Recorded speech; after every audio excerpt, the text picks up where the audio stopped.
नमस्कार दोस्तों, स्वागत है आप लोगों का अजय सर जी यूट्यूब चैनल पर। 8वें वेतन आयोग में सैलरी कितनी बढ़ जाएगी, आज का वीडियो इसी पर आधारित है। बहुत से लोगों के द्वारा यह इच्छा जाहिर की जा रही है कि सर सैलरी कितनी बढ़ेगी। आपको बताना चाहता हूं कि जो सैलरी की वृद्धि होती है वह फिटमेंट फैक्टर के आधार पर होती है। आज हम लोग फिटमेंट फैक्टर निकाल करके देखेंगे कि कम से कम अगर सरकार कम से कम भी वृद्धि करती है, जैसा कि लोग कह रहे हैं कि सरकार बहुत ज्यादा वृद्धि नहीं करेगी, तो चलिए कम से कम वृद्धि पे फिटमेंट फैक्टर कितना निकल करके आ रहा है, उस आधार पे वेतन कितना हो जाएगा। आज का वीडियो इसी पर आधारित है, क्योंकि आज जो भी वायरल फिटमेंट फैक्टर है, जैसे 2.86, 2.57, 2.25, 1.92, हम लोग इस पे कोई बात नहीं करेंगे। हम लोग न्यूनतम कितना फिटमेंट फैक्टर हो सकता है और किस तरह से फिटमेंट फैक्टर निकाला जाता है, उस आधार पे न्यूनतम वृद्धि दिखाया जाएगा, कोई भी बढ़ा चढ़ा करके नहीं। क्योंकि यहां यह दिखाना नहीं है कि सैलरी ज्यादा से ज्यादा बढ़े, यहां यह दिखाना है कि कम से कम अगर वृद्धि होती है तब भी कितनी वृद्धि होगी, क्योंकि इससे कम तो संभव नहीं है, इससे अधिक ही होने जा रहा है। तो कम से कम अगर होता है तो कितना होगा, आज का वीडियो इसी पर मैं लेकर के आया हूं। तो यह वीडियो बहुत ही महत्वपूर्ण है।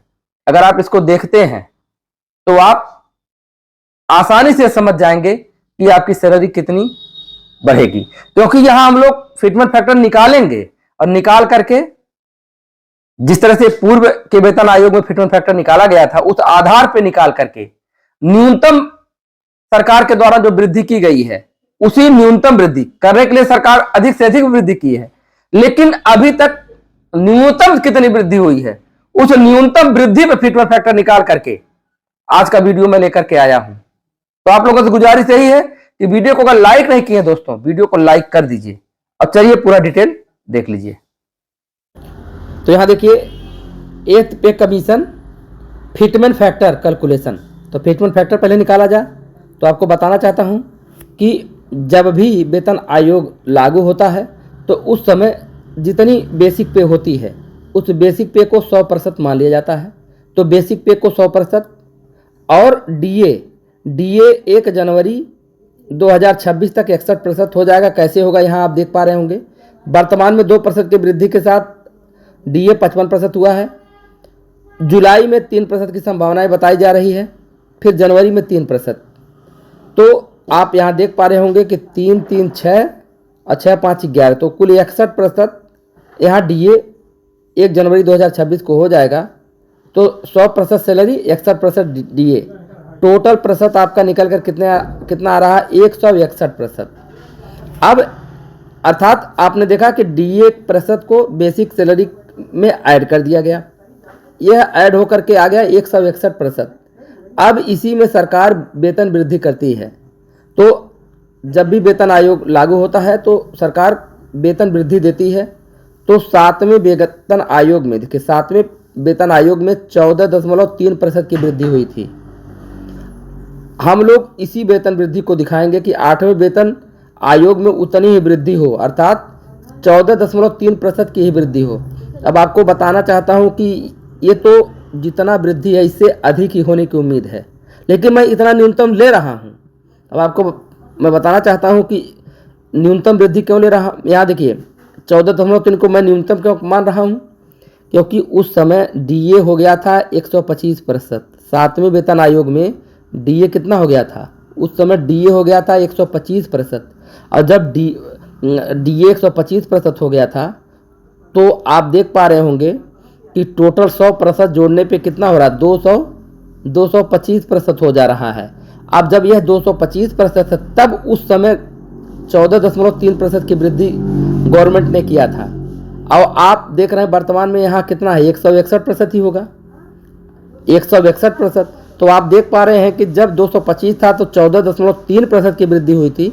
जब 161 रहेगा तो वेतन वृद्धि 14.3 से अधिक ही होगी। हो सकता है कि 18 हो, 19 हो, 20 हो, इससे अधिक ही होगी।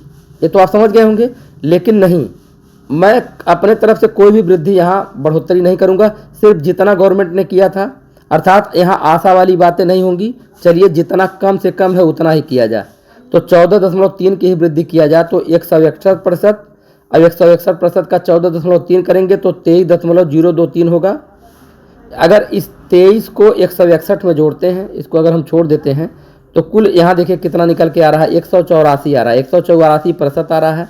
इस प्रतिशत को हटाने के लिए 100 से भाग दे देंगे, तो 100 से भाग देंगे तो हो जाएगा 1.84। यही हमारा फिटमेंट फैक्टर हो जाएगा। यही क्या हो जाएगा, फिटमेंट फैक्टर। ये है न्यूनतम है, इससे तो कम आप आशा भी नहीं कर सकते, क्योंकि मैंने आपको बता दिया कि जब 225% था तब उस आधार पर मात्र 14.3% की वृद्धि हुई थी। लेकिन जब 161 है तो 14 से अधिक की वृद्धि होगी, 20 तक जा सकता है। लेकिन चलिए 1.84 ही सबसे कम से कम निकला है, इस आधार पे ही देखते हैं।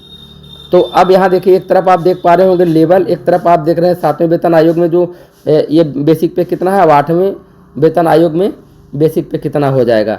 तो यहाँ आप देखिए लेवल 1 का देख लीजिए 18, यहाँ देख लीजिए कितना है, 18,000 मूल वेतन है, जो कि हो जाएगा 33,100 रुपये हो जाएगा।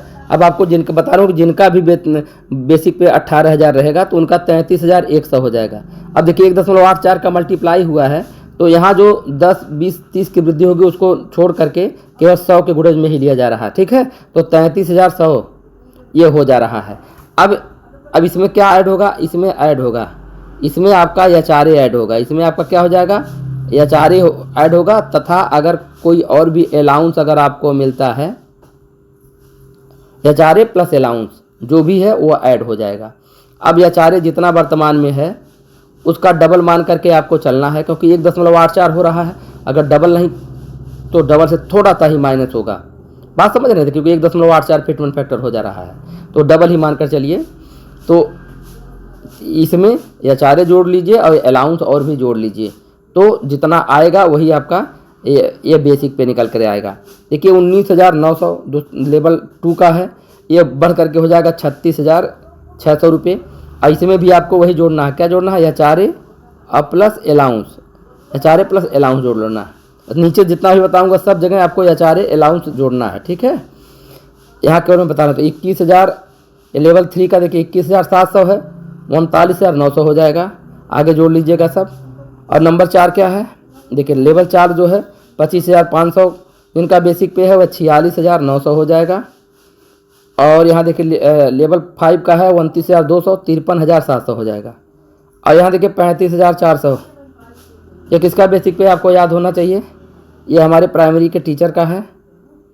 चाहे केंद्रीय शिक्षक भर्ती वाले टीचर हों प्राइमरी के, और चाहे उत्तर प्रदेश में हों। उत्तर प्रदेश में केंद्रीय वालों में और दिल्ली में बराबर मिलता है, बेसिक पे इतना ही है, वह अब हो जाएगा 65,100 रुपये। अब आप डिफरेंस देख लीजिए कितना हो जाएगा। प्लस इसमें भी आपको एचआरए जोड़ लेना है और प्लस अलाउंस जोड़ लेना है। अब आपको बता दीजिए केंद्रीय भर्तियों में अलाउंस आपको पता है, एचआरए आपको पता है 10%, 20% और 30% मिलता है बेसिक का। तो अगर 65,100 है, तो अगर आप ग्रामीण क्षेत्रों में मतलब ऐसे जगह पे हैं, अगर 10% आपको अलाउंस मिलता है तो इसका कितना होगा, अर्थात यहाँ 6,500 रुपया इसमें आपका और ऐड हो जाएगा।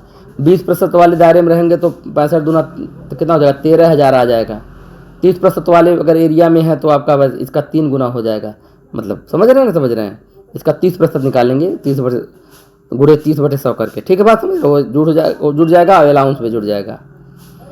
44,900 7वां लेवल में आते हैं। ये हमारे जूनियर के जो टीचर हैं, सहायक अध्यापक हैं, एलटी ग्रेड के जो टीचर हैं, और जो ये टीजीटी के टीचर हैं उनका है 82,600 हो जाएगा, ये बेसिक पे हो जाएगा। अब 8वां देखिए 47,600, ये हमारे पीजीटी प्रवक्ता का है। जूनियर एडेड के जो हेडमास्टर हैं उनका है, या परिषदी जूनियर के जो हेड हैं उनका है 87,500 रुपये इनका हो जाएगा बढ़ करके। लेवल 9 में आइए 53,100 रुपये जिनका है, उनका 97,700। नंबर 56,100 है, उनका 1,03,200। और यहाँ देखिए 11 नंबर पे 11 लेवल 67,700 वालों का 1,24,500। नंबर 12 78,800 वालों का 1,44,900। 13वां देखिए 1,18,500 का 2,18,000। 13 ये देखिए 1,31,000 का 2,41,000। और यहाँ देखिए 1,44,200 का 2,65,300। और नंबर 15 1,82,200 का 3,35,200। और नंबर 16 देखिए 2,05,400 का 3,77,900। और नंबर 17 2,25,000 का 4,14,900। आगे देखिए 2.5 लाख का जिनका है 4,60,000, ये बेसिक पे हो जाएगा। इसमें आगे आप HRA और अदर अलाउंस आपको ऐड करना है। तो ये तो मैंने जो आपको दिखाया है ये कम से कम वाला है, इससे कम की संभावना नहीं है, अधिक ही होगा। तो आशा करता हूँ कि वीडियो पसंद आया होगा तो लाइक करिए, शेयर करिए, सब्सक्राइब करिए। एक चीज़ और आपको बता दूँ, ये तो जो बेसिक पे दिखाया गया है ये पहली फर्स्ट सैलरी का है। जो लोग नौकरी कर रहे हैं उनका बेसिक पे इससे अधिक ही होगा। समझ रहे हैं क्योंकि मान लीजिए जिस लेवल में वो नौकरी पाए हैं उसी लेवल में इससे अधिक ही होगा, आपको पता है क्योंकि इंक्रीमेंट लगता है। तो वो अपना मूल वेतन देख लें, जितना उनका मूल वेतन होगा उसमें आप 1.84 गुणा करिए। मान लीजिए किसी का मूल वेतन अगर 1 लाख है, बात समझिएगा, अगर किसी का 1 लाख रुपये है तो 1.84 का वह गुणा कर लेगा, 1.84 का वह गुणा कर लेगा तो पता चल जाएगा कि उसका बेसिक पे कितना हो जाएगा। ठीक है, वैसे जितना जिसका होगा 1.84 का गुणा करके बेसिक पे का वो निर्धारण कर सकते हैं। तो किसकी सैलरी कितनी बढ़ेगी न्यूनतम बता रहा हूँ। अब इससे कम तो आप नहीं कह सकते हैं कि इससे कम होगा, अब इससे अधिक ही मानकर चलेंगे क्योंकि सबसे कम वाला ही मैंने दिखाया है कैलकुलेशन करके। कोई हवाई वीडियो नहीं बनाया है कि वैसे इतना हो जाएगा उतना हो जाएगा। आपको फिटमेंट फैक्टर आपके सामने निकाला हूँ। वीडियो पसंद आए लाइक करिए, शेयर करिए, सब्सक्राइब करिए। धन्यवाद।